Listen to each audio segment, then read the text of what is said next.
Ohayou gozaimasu. It means good morning in a formal way in Japanese. Now here's the question. Do you know why there are some products in the market which are kind of like expensive and there are some products on the other hand which are kind of like less expensive? Let's take an example of a kg of salt and a kg of cashew nut. Why there's a difference in price?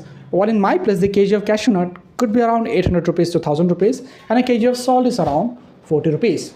So now why there's a difference? Even though we know that the quantity is kind of same, 1 kg, right?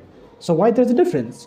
Well, here's the question which defines everything about price, why there is a difference in price, as well as how a price is decided of a product, as well as how does it impact you and me. So here it goes. For example, let's, as you all know, that salt is actually extracted from sea, and you know that how vast the sea is. So now here's the thing. We know that the amount of salt is ample, for which the production is kind of like quite high. Means the production of salt is so high that it covers all the demand, as well as it produces more than how much it is actually demanded.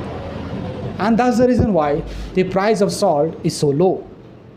Now on the other hand, let's take an example of cashew nut, and let's imagine like me being a farmer, and I used to farm cashew nut every single year in the place Goa. Since Goa is the place that's famous for the cultivation of cashew nut, along with all the other activities that goes on, for now we'll only stick with cashew nut. Okay, so now here's the thing. Only in Goa, in huge amount, cashew nut is basically cultivated, and not in other states of India. If there is, but not that much. Okay, for which it makes it quite precious. Precious in a sense, and the quantity is quite low and the demand is quite high. Means the number of people who wants cashew nut is kind of like quite high, but the amount of cashew nut is quite low. For which what happens is that it couldn't able to fulfill all the demands, for which the price will go high. Now let's take one more example. How does we decide the price of something? Let's say since I'm a farmer and I cultivated cashew nut, so now let's cultivate something else like tomato. And now I am in Assam where I'm going to cultivate tomato. Okay. Now it takes a bit of time, like maybe 3 months or like 2 months. I'm not sure about the months. Okay. So now just imagine a tomato plant, it takes 3 months to grow from the very seed. Okay. So I have to give time 3 months. I have to invest, right? I have to take a piece of land, as well as I have to take some machineries, right? Since a normal human can't, just put this seed here and there and arrange it out, right? I have to, what to say. I have to arrange the entire field in a proper way so that it can actually support the growth of tomato.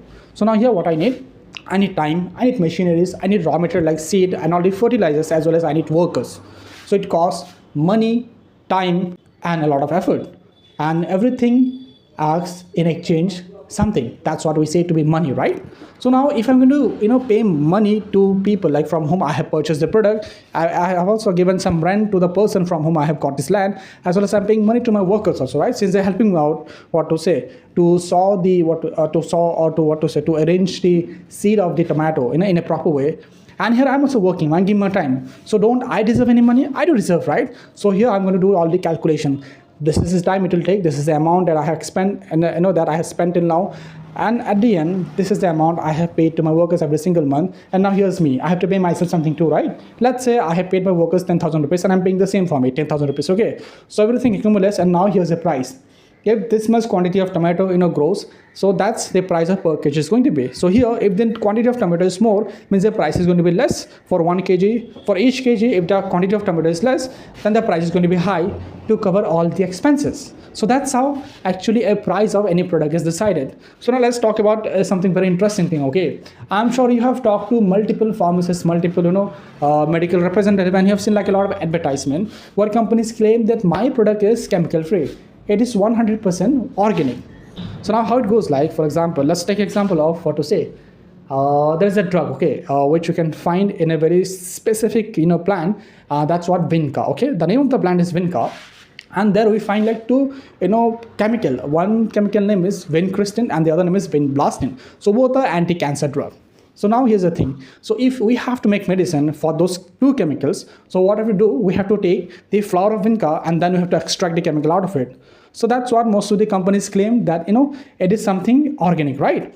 So now what is like not organic, what is chemical based, synthetic, where we have prepared the same chemical that you can actually find in Vinca leaf or like Vinca plant or like Vinca flower in our lab, right? So the chemical, everything is same. The chemical equation or the bond or the structure, everything looks same and it gives the same result. But why there's a difference in price? So now here's the thing, vinca takes more than 1 to 2 months to grow, and it takes a lot of effort to grow the plant, right? Or to grow the leaf, or to grow the flower. But on the other hand, if you can do the same thing in lab, we're directly producing the chemical instead of waiting for 2 to 3 months so that the plant will grow, and then you're going to bring to the lab, and then you can extract it. Can you imagine like how much time, money, and things it is like costing us, effort. But on the other hand, if you can directly able to prepare the chemical inside the lab, how easy it is, right? You can directly prepare the chemical, and then you can directly make the medicine. The effect is same, but why there is a difference in price?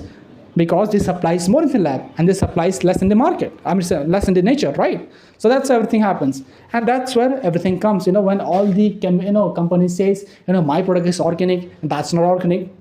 So that's what I mean to say. But trust me, both are same. Okay, just the thing is that the supply is more, due to which the price is less here in the lab. But on the other hand, the organic product, the supply is less for us, the price is more, but there is nothing difference.